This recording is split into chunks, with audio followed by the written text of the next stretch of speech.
So glad you guys joined with us this evening. We're going to turn this portion of the program over to this video.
Hey, Indian country. Thank you so much for hanging in with us. My name is Licia Maddox. I'm a citizen of the Quechan Indian Nation, and I serve as the Vice President of External Affairs at the National Congress of American Indians. Thank you so much again for joining us and dealing with us being on Indian time and having some tech issues. So we're glad that you're still here with us. And I have the great pleasure of introducing our speaker, Congresswoman Deb Haaland, to give us some remarks today for our Native Vote rally. Take it away, Congresswoman. Thank you so much, Licia. Hello, everybody. Welcome to the NCAI Native Vote virtual rally. I am so thankful that I have been invited to speak today because I have been personally invested to increase the Native vote for many years, for a really long time, because our voices deserve to be heard. So look, we need to fully exercise our rights and get folks out to the polls. Pandemic or not, our voice is important in this election, and I want everyone to make sure that you're invested in everything that we need to do. So before being elected to Congress, you may not know this, but I was an organizer. I had dedicated myself to getting out the Native vote. I went door to door in every single village and Navajo chapter area, and the Apache Nation, all the pueblos in New Mexico. I went everywhere because I know that we deserve to have our voices heard. I am so proud that I was able to help to increase the Native voting participation in New Mexico, and that we have Native women running for offices this time around in New Mexico and across the country. But look, we have more work to do, and I believe there are many more tribal communities across the country that we have yet to see fully participate in the voting process. And that's where all of you come in. We have to overcome voting obstacles, close polling locations, making sure that if you see a need for a polling location or a drop box for your ballots, any of those things, speak up. Let's make sure we're getting our voices out there. We need to make sure that all our 18-year-olds are getting registered to vote. We need to make sure that if you've moved, if your auntie has moved, or your uncle has moved, make sure that they update their voter registration so that if they want a ballot sent to them, it gets sent to them at the right address. We need to fight for polling sites in Indian country. We need to make sure that everybody can access the ballot box when they need to. And we need to fight back against bad laws like requiring tribes to use their street address, like what happened in North Dakota in 2018. And thanks to Ruth Anna Buffalo, she's in there now, and she's going to make sure that these terrible voting laws don't affect Indian country when they're ready to get out and vote. We need equal and full access to absentee ballots in languages that we need, or we need translators to make sure that our folks whose first language isn't English, that they can be explained when they're there at the polling location. So, and we are, look, in Congress, we're fighting every step of the way to make sure that we are getting folks out to vote, that the laws reflect our our values that we want everyone to vote. Thank you, everybody. Work hard this election. Make sure you're doing everything you can to help your candidates across the country. Thank you so much. And Licia, I'm kicking it back to you.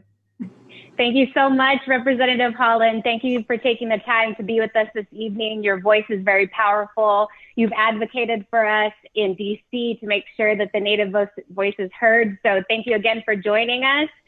And with that, we'll get the show started. So I just wanted to frame this up for you. We're looking to have a very energetic evening. You saw the powerful video at the beginning of the show tonight, and we really want to make sure that you all leave feeling inspired and ready to get engaged and engage your communities in the Native Vote for this year. So the Native Vote Initiative, it's an ongoing campaign hosted by the National Congress of American Indians. And, you know, the NCAI has been committed to civic engagement since our foundational years, and we demonstrated that through passage of our very first resolution on voting rights.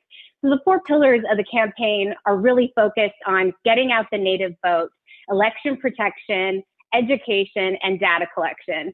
So tonight we have a star-studded panel ready for you to hear from about all the things that you should know about one of the most important years in civic engagement. So without further ado, let's get started here. We have our very first panel, and our panel consists of Mark Trahant. Mark serves as the chief editor for Indian Country Today and is the personality behind the Trahant Report. It's an informational publication about all things Native vote and statistics. Also joining us is Natalie Landreth, all the way from Alaska. She's a senior attorney at the Native American Rights Fund, and Natalie is also heavily involved in voting rights work and NARC's 2020 census efforts. We also have one of our really great partners, OJ Siemens, and OJ is the co-executive director at 4 Directions, a 501c4 organization focused on voting rights. And they were also heavily involved with NCAI for the presidential forum. So let's get started. Mark, start us off. Let's talk about voting and elections landscape for 2020. Tell us where we are now and what's ahead. Take it away, Mark. Thank you, Licia. It's really extraordinary to think about having an election in a pandemic, and the stakes could not be higher. So 2 years ago was one of the most remarkable elections in history. Native Americans elected the first 2 Native women to Congress. We heard from one just a minute ago. We won the first Native to win office as state lieutenant governor. We had the first lieutenant governor serve in office before that. And we had dozens of candidates elected to state and local offices, the most ever. 2020 is already shaping up to break even more records. 2 years ago, there were 9 candidates for Congress. This year, at this point, there are 13 candidates running for the House and 3 more for the United States Senate.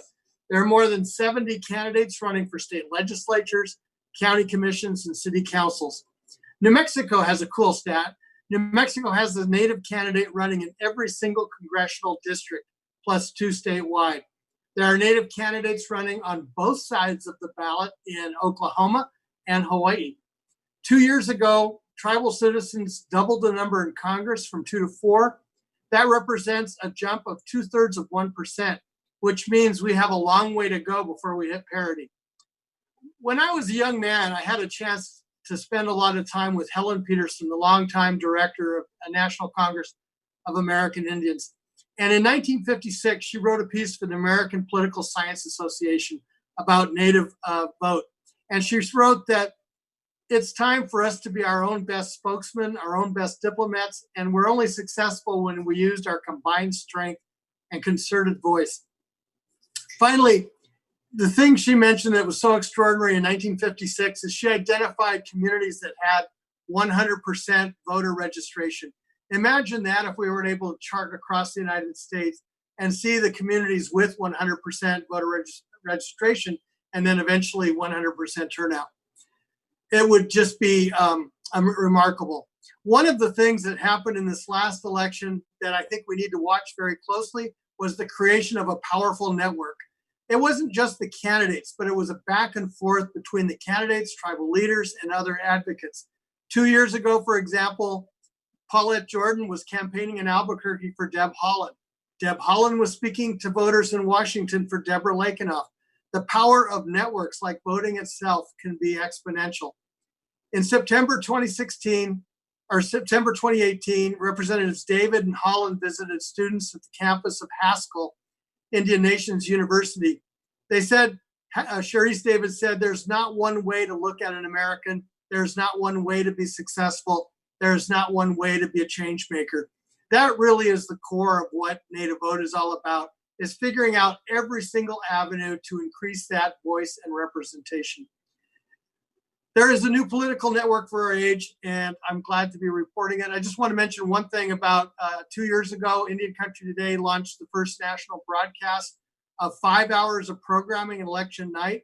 We're already planning on the next 5-hour broadcast. So forget CNN, forget all the other networks. You can turn to Indian Country Today and get wall-to-wall coverage with interviews of candidates, with actual, one of my favorite stories from that last election was when Marionette Pember, covering the lieutenant governor's race in Minnesota, actually said, I have to interview my auntie at this point because she has something she wants to say.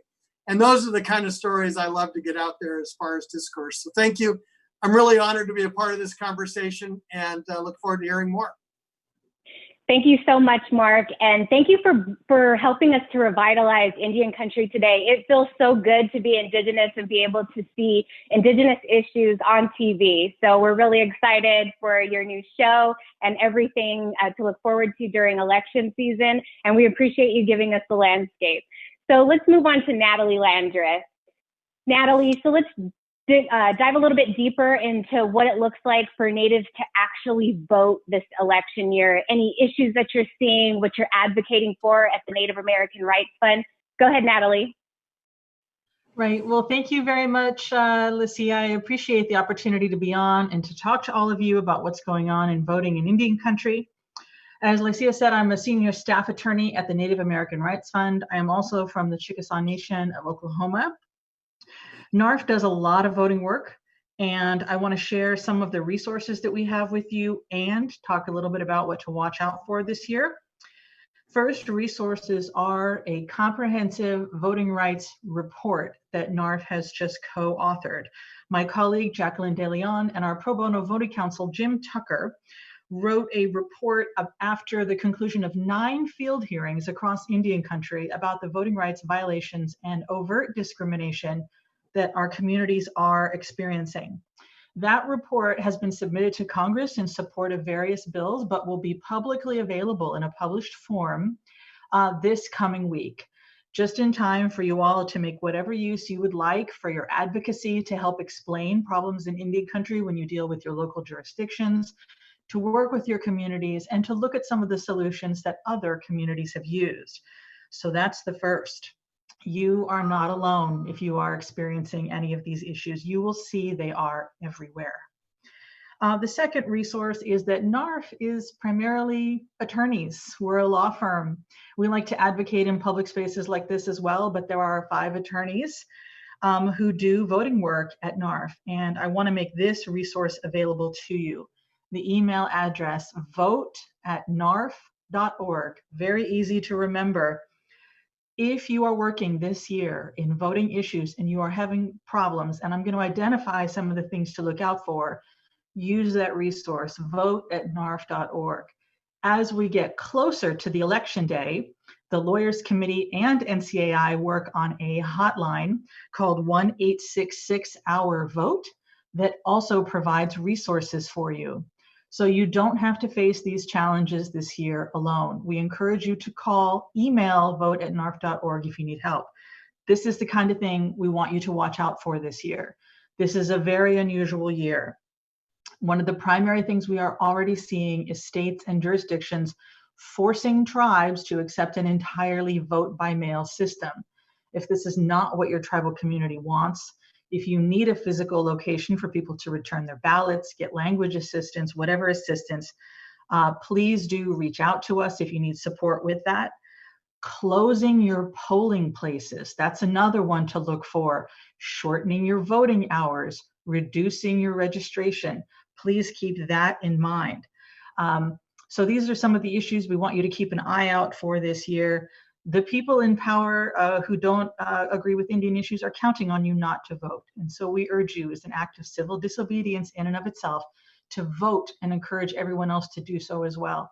And where you need help, please reach out. There is help out there, and there are a lot of us poised this year to be able to provide it. So thank you very much, Lycia. I really appreciate the opportunity to speak to everybody today.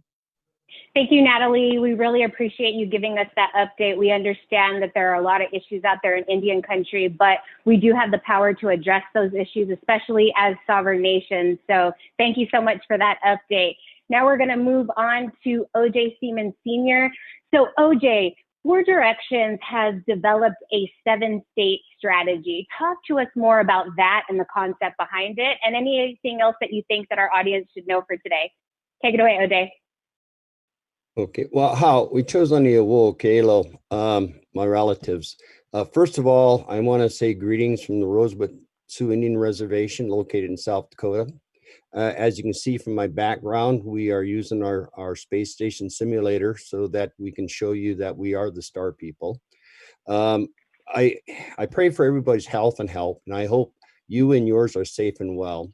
I want to thank NCAI and all the speakers appearing here today, especially you, the audience, that is giving us your time that is on such important issues as the census and voting. These two issues actually go hand in hand. Just last month, tribes lost thousands of dollars, hundreds of thousands of dollars, because the Treasury decided to use census numbers in order to provide the funding. And as you know, we're always undercounted, and this really devastated a lot of tribes. But that is not the only reason. I mean, it's going to affect all of the tribal programs, housing, WIC, transportation, anything going into the future. But if you heard what people were saying, census is also going to affect redistricting. And that is going to take and possibly remove our own members that are on health boards, that are on school boards, that are on county commissioners, that are state legislatures, that are in the U.S. House. So the census is hand in hand with the voting, and we hope that you will take the time to answer the questionnaires and reach out to the tribes or the census count in order to make sure that they're answered properly.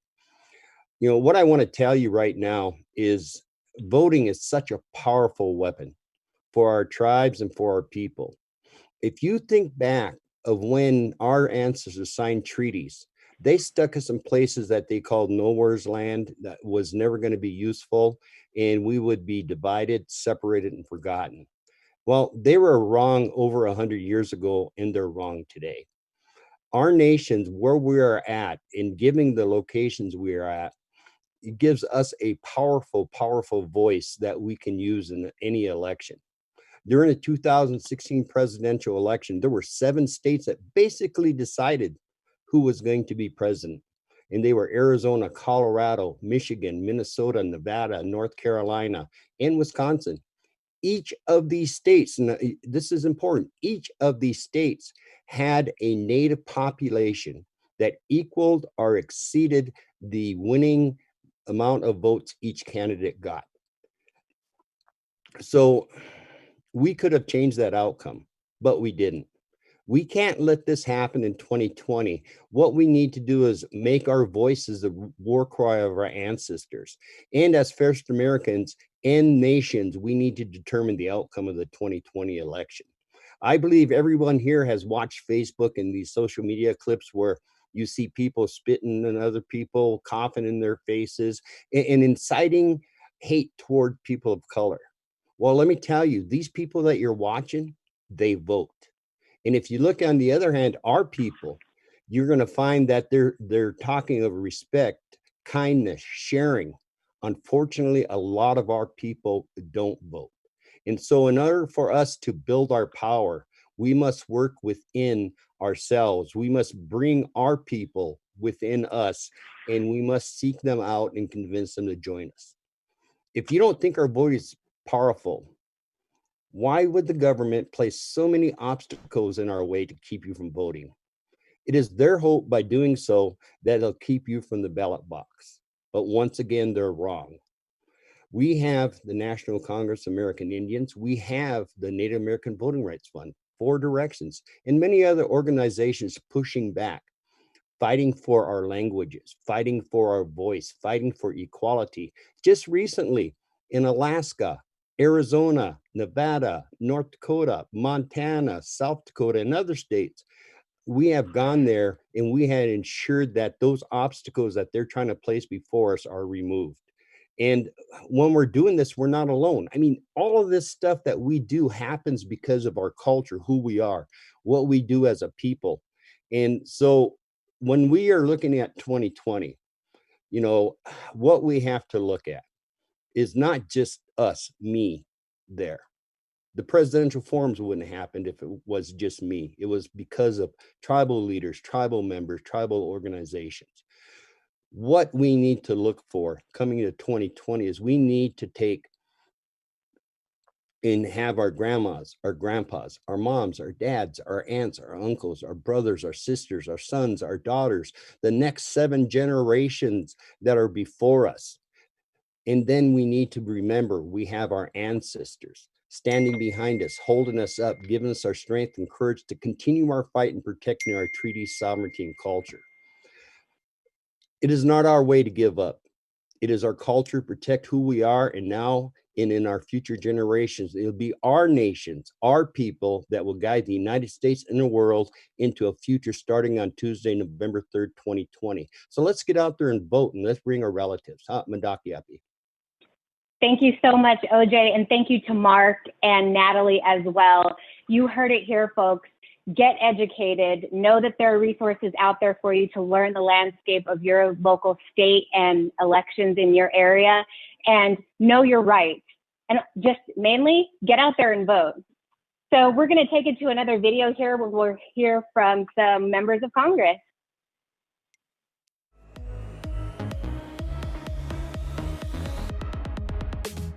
Hi, I'm Congressman Mark Wayne Mullen, an enrolled member of Cherokee Nation.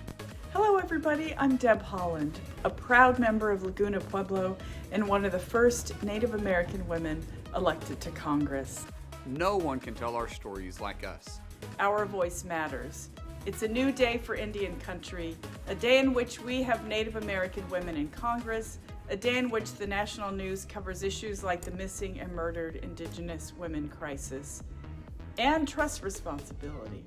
When we show up to the polls, elected officials will listen to us. When we show up to the polls, our issues will become mainstream. When we show up to the polls, we'll finally have the representation we deserve. It's important that we get out, regardless of what party you identify with, and tell our stories. Thank you for participating, and thank you for making sure our voice is heard. And 2020 is a huge year, and the Native American vote is so strong. We need to make our voices heard so that our air, land, and water are protected, our sacred sites are respected, our women stop disappearing without a trace, and our kids have a chance at a bright future. Make your voice heard. Be fierce. Get out there and vote.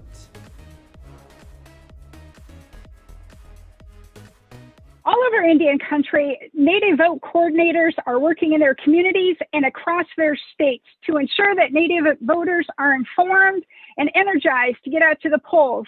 I'm happy to welcome 3 Native vote coordinators to the stage. First, Shelly Diaz. Shelly is a Mille Lacs band member dedicating much of her daily job responsibilities as the hub coordinator for Minnesota's Tribal Coalition for the 2020 Census. Next, we have Nicole Donahue. Nicole is Hunkpapa Lakota from the Standing Rock Sioux Nation. She is the executive director of the North Dakota Native Vote and works to build power for Native communities of North Dakota. Third, we have Jay Shaw Lyons Echohawk. Jay Shaw is a lifelong justice seeker and proud tribal citizen of the Seminole Nation, as well as a member of the Pawnee, Iowa, Omaha, and Creek Nations. Shelly, let's start with you. Our audience members might be wondering, why are we talking about census here? Please shed some light on that. Hi, thank you for having me. Yes, census count is very important, especially when it comes to redistricting and congressional seats in Washington. If we're not counted, they might redistrict us, and that's not a good thing to have. I know we have lots of organizations here in Minnesota. We have the Native Peoples Caucus, we've got Minnesota Voices, we've got the Native Organizers Alliance, and we've got the Native Vote Alliance of Minnesota. So we've got plenty of people here willing to get started, and I'm ready to partner with them so we can get the count out and get the vote out. Yes, miigwech. Thank you, Shelley. Now let's hear from Nicole. Nicole, please talk to us about some of the things that you're seeing in your state and some of the efforts that you're involved in to both educate and activate Native voters.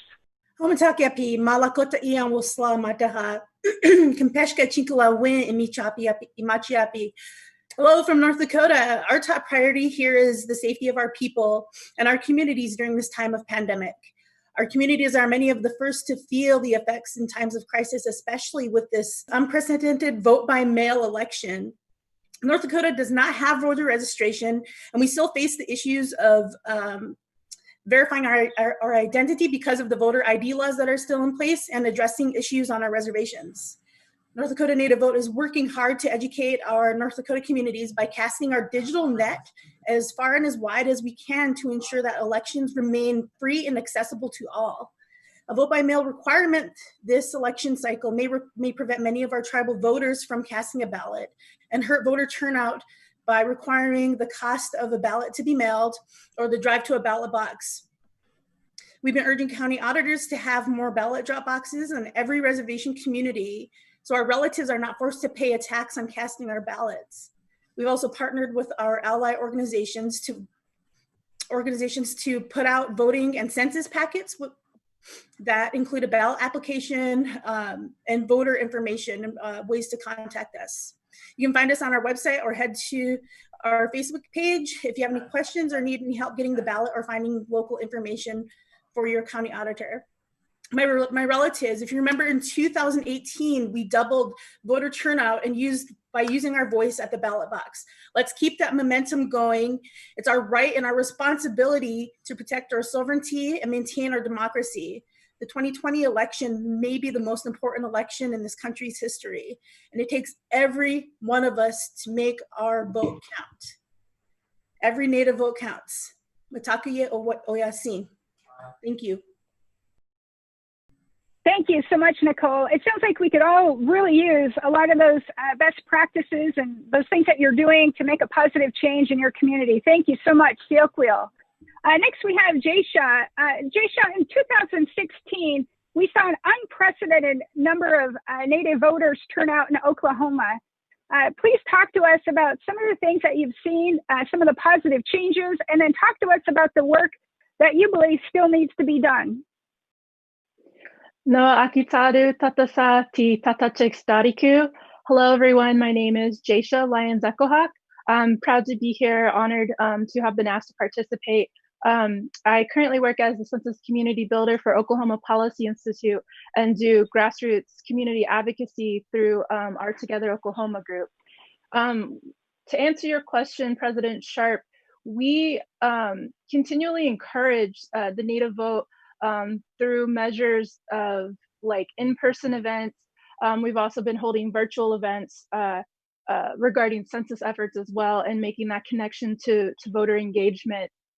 With the turnout that happened in, I heard you say 2016, I wasn't sure if you meant 2018, but for sure in 2018 in Oklahoma, we had an unprecedented amount of folks run for office, myself included, because of various reasons.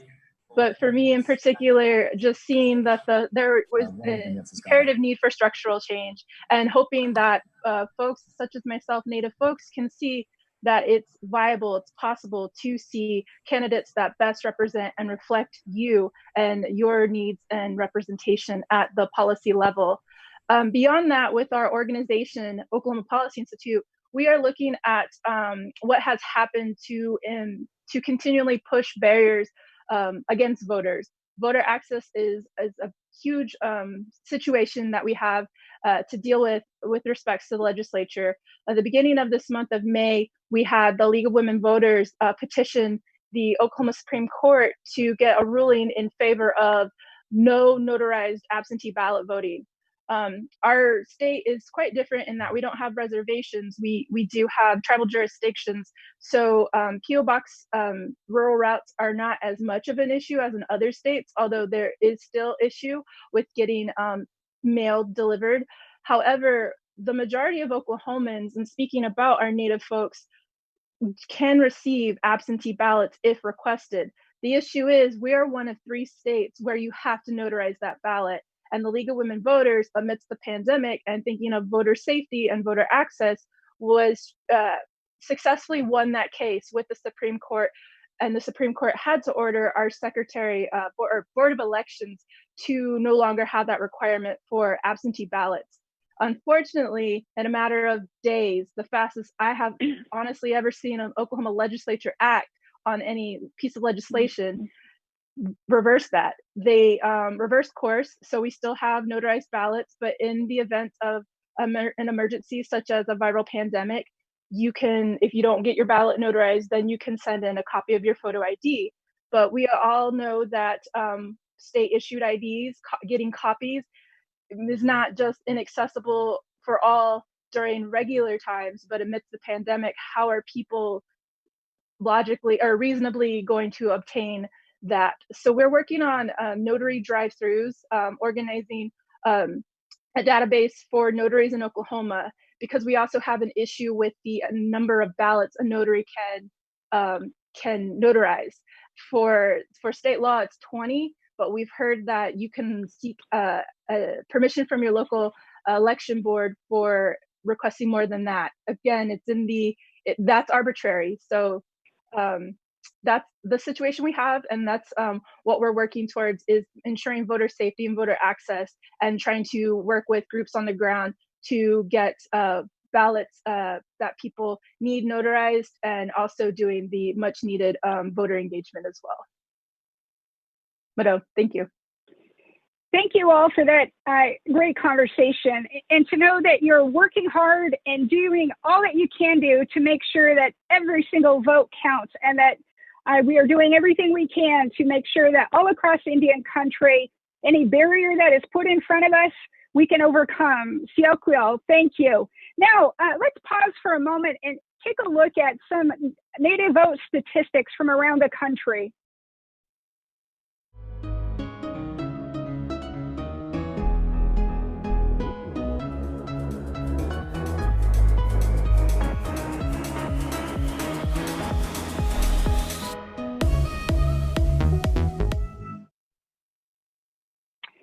Thank you.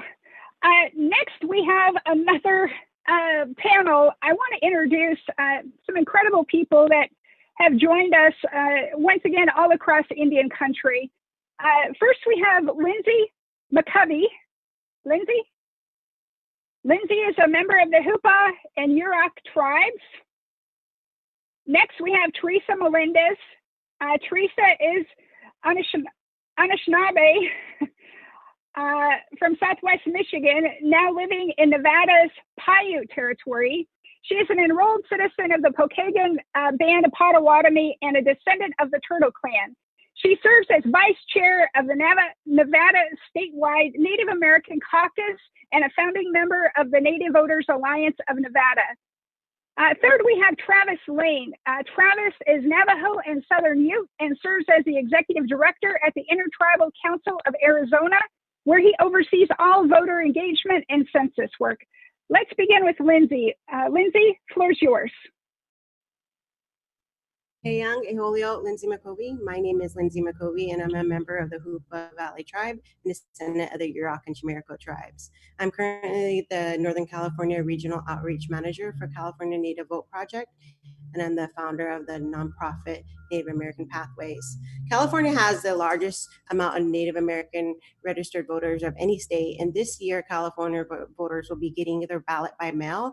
This might be not the best option for everyone. Some people don't update their addresses, or they're sharing a postal box because they do live in a rural address, so they won't be getting, their ballots in time. I know it's important for polling places to remain open.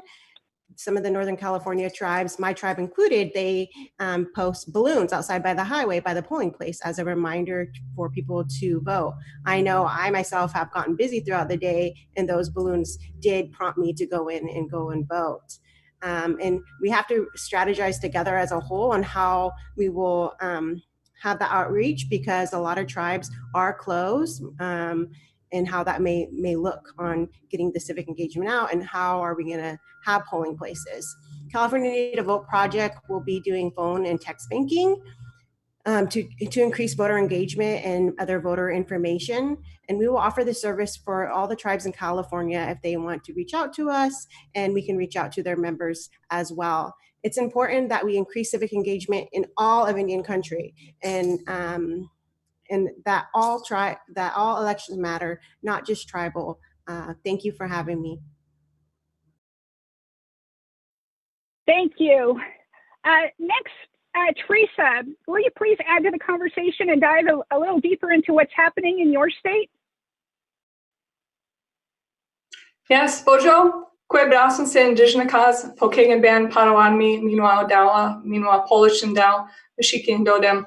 Hi, my name is Teresa Melendez, and thank you for the introduction. So I'm the vice chair for the Nevada Statewide Native Caucus, and one of the founders for the recently established Native Voters Alliance Nevada. I don't remember that one. So we had our first board meeting last month, so we're pretty excited about that. Some of the work that we're doing here in Nevada, we are inspired by all the amazing people on this webinar, and really looking to develop our programming to match some of these amazing efforts. So in Nevada, we're a little bit more on the ground level as far as developing our programs, and we are in the midst of developing systematic opportunities to engage Native voters and tribes here in Nevada. So last year we established the Native Caucus through the Democratic Party. That initiative has really led to a lot of opportunities, opened a lot of doors.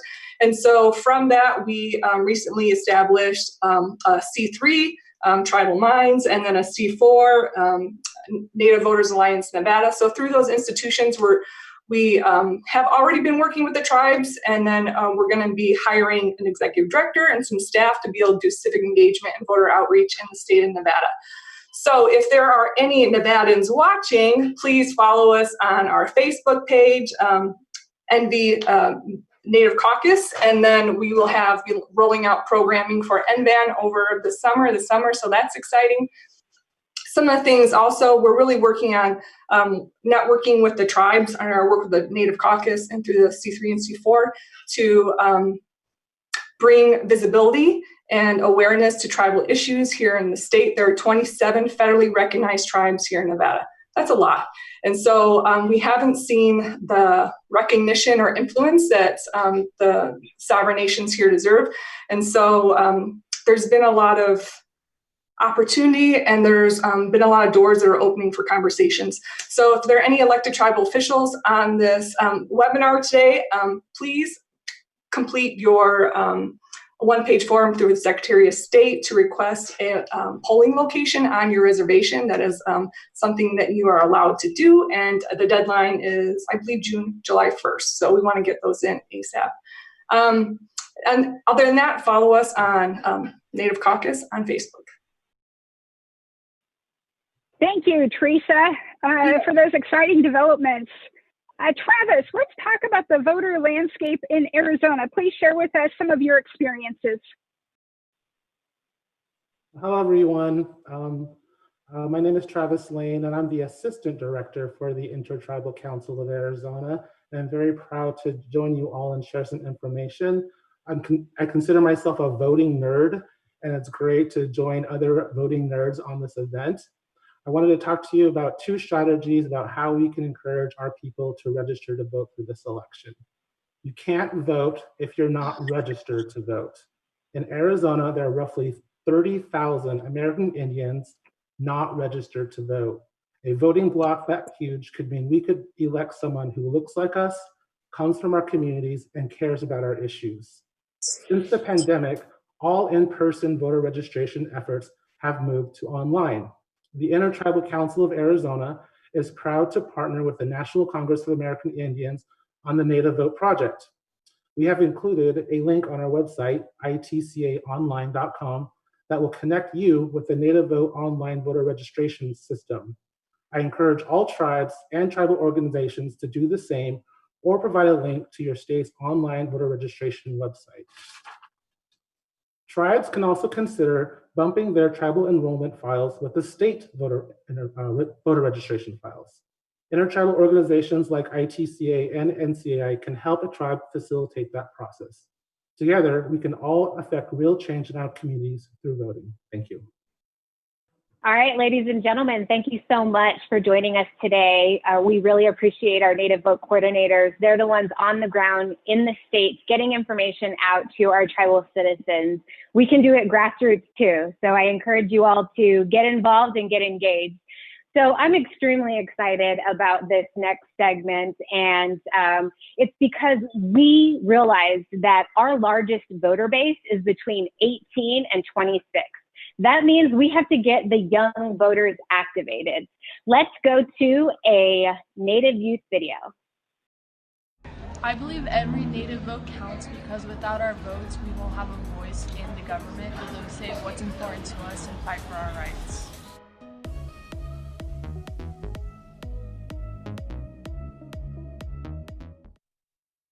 So we definitely want to talk about the power of the Native vote. And today I have with me Anthony Thomas Pichel, and he is a young leader and he represents it through and through. He currently serves on the board for the Center for Native American Youth, and he has participated in a lot of really notable ambassador programs. So Anthony, welcome to the stage. Talk to us about your plans to encourage young voters to get out this year. Of course, thanks for having me. Hello, everyone. My name is Anthony Thomas Pichel. I'm West Pacific First Nations Cree and Chicanga Lakota, and I'm located here in the city of Chicago. And so, we're one of the largest urban bases in the country. We're not quite at the top, but we're there. And so we have a lot of youth actually just coming into the age of vote. My brother being one of those. And so, we have to make sure that we're spreading the awareness and the importance of voting in our communities and our respective communities, right? It's pivotal to the quality of our life as Native people and as Native youth. Voting gives us ownership and autonomy over ourselves, our family, our culture, our people, our communities. And, not only that, but, you going to the polls and voting is making sure that it's a fair election. We can't have a large base of people who don't reflect what our government looks like, right? And so we have to make sure that large base, that 18 to 26 is going out and they're voting, and they're voting for people, that are representative of their communities. Like we have Deb Haaland, we have Sharice David, we have Peggy Flanagan, right? Those are people that were voted into office, not only to represent a larger base, but they're representative of a larger community, the Native community, Indian country, right? And they each come from their own respective communities, and they've done work there, right? And so, here in the city of Chicago, there's privileges that, I have, and that Can you hear me now? And it's very easy for me to go to the polls and vote, right? I can just go, I can walk, and my polling station is right down the block. And so, those are privileges that I acknowledge. And I realize that it's not as easy for some youth across the country, right? And so working with them and trying to provide resources to them to make sure that they're able to do, their civic duty and go to the polls and vote, right? So, it's not only important to make sure our voice is heard, but we get to select our government, right? These are people that are going to be representing us for 2 or 6 or 4 years. And, I don't want to, me personally, sitting back and, oh, I don't like this person, there's something that you could do about that, and that's going out and voting. And so, but by doing that, I view it as an act of defiance and an act of advocacy and an act of, making sure that not only your voice is heard, but your ancestors' voices are heard, right? I come from two different communities. I come from a Native community, and I come from a Black community. So both of my identities, both of my ancestors, weren't allowed to vote, or, their votes were suppressed, right? And so it means something special to me, because I truly believe that through policy and through advocacy, that we're able to change some of these structural issues that we have in our communities, or that we have in our government, and that is through the vote, and that is through the youth vote. We've seen an uprising of Native youth throughout the country, doing phenomenal things, being able to sit the Center for Native Americans Youth Advisory Board. I'm privileged and honored to be surrounded by Native youth who are doing phenomenal work that, when you hear the work that they're doing, it just makes you want to tear up, because they're doing work, they're doing life-changing work, right? They're changing their own lives, and they're changing their communities' lives. But that's considered civic engagement, and to add the in that, and making sure that you have your own personal power, your own autonomy, but taking that a step further, right? It's like advancing yourself. It's giving yourself that boost, being able to decide who's going to represent you. And if you don't like that person, then maybe it's time that you go up and you represent yourself, right? It gives you a chance, and it puts you in those positions, so one day, you're at those tables, and you're making those decisions, for your community, and you're the elected representative, that we're all voting for in the future. Here's McGwitch. Anthony, we are so proud of you. Keep up the good work, keep putting out those good vibes, and keep getting young people involved. So we are going to move on into a video message from Lieutenant Governor Peggy Flanagan. She is a lieutenant governor for the state of Minnesota, and as all of you know, they are experiencing some concerning times right now. So she cannot be here with us this evening, but we're going to go ahead and share a special message that she wants to send to you.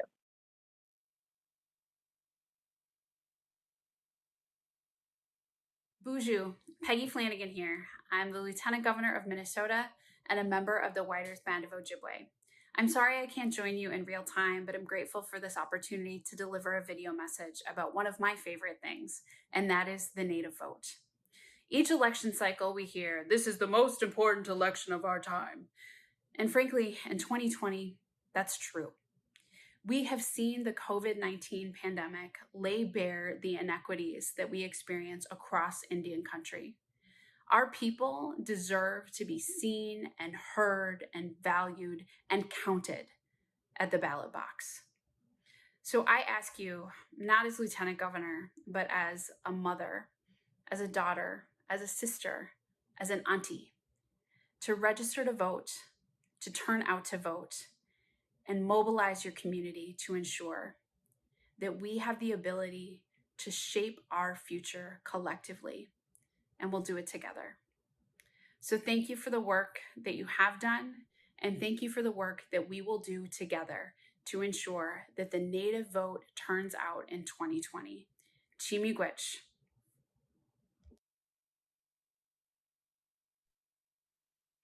Thank you so much for that message, and prayers out to Minnesota at this time. One thing I wanted to piggyback off of from Anthony's message was that representation matters. So we're going to go ahead and show you another video about the power of educating yourself on Native vote.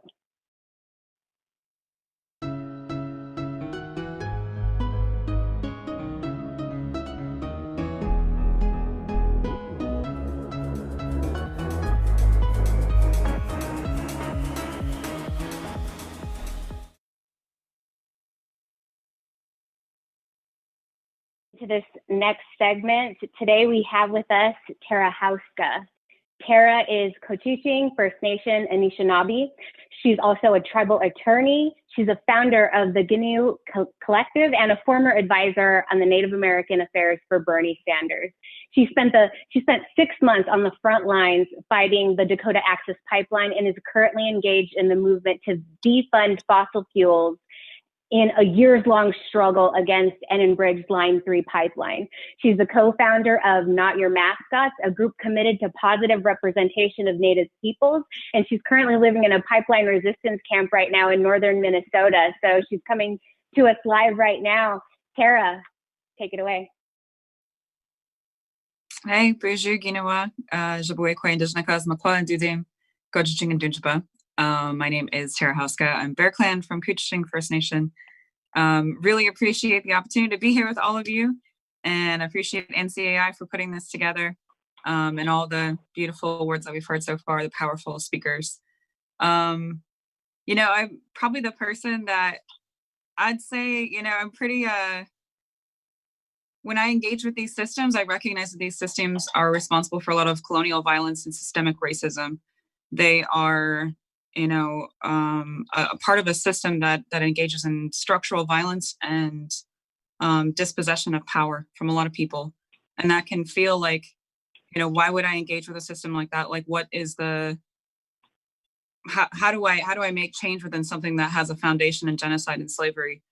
To me, it's about being pragmatic with our power and our voices and our strategies and our tactics to move our people forward in the conversation towards our liberation. So, I think there are a lot of people who are engaged in different struggles and different aspects of moving our people forward and getting us to a better place and building this better world that we deserve.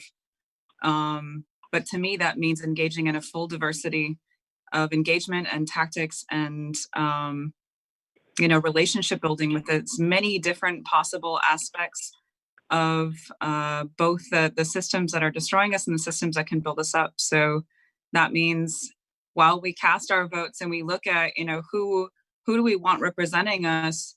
Should I run? Should I be the person that steps up into my local government? Because local government has huge influence into our everyday lives. We cannot pretend like these systems do not influence our every single day lives. Maybe you want to do that, or maybe you want to be a person we're going to grow food and we're going to be, food sovereign, and we're going to work really hard to develop relationships so we can get, federal funding or support for this in our community. There are important strategies to developing and building those relationships and building and recognizing our own autonomy and our own agency when we do these things, and to maintain our integrity and also to hold space. You got to hold space. I've heard it many different times said by lots of different folks. If you're not at the table, you're what's on the menu. And that is absolutely the case. We need to be sitting in these rooms, and we need to be sitting at these polls, and our voices need to be heard, because we are the original peoples of these lands, and we are the canary in the mine of the global, world. 80% of the world's remaining biodiversity, that's us, that's Indigenous peoples. So I really appreciate the time and the space. And Minnesota, please, for all of our relatives here, we're standing in solidarity and strength with one another. This is a broken system, and there's a lot of work to be done still. So ho miigwech. Thank you, Tara. You literally are standing on the front lines to advance tribal sovereignty and protect the rights of Indigenous peoples. And we are all so very grateful for the work that you do, because it not only starts with us being heard, but for us to be heard and seen. So thank you, Siakwil, for all of that, everything that you do for us. On behalf of the National Congress of American Indians, I want to once again thank everyone for being here and joining us today. And we've proven once again that while distance might separate us, while we may be sheltered in place and socially distanced thousands of miles and even technologically challenged, nothing stops us. When we come together, we are united, we are strong, and we are that generation that is destined to meet unprecedented challenges.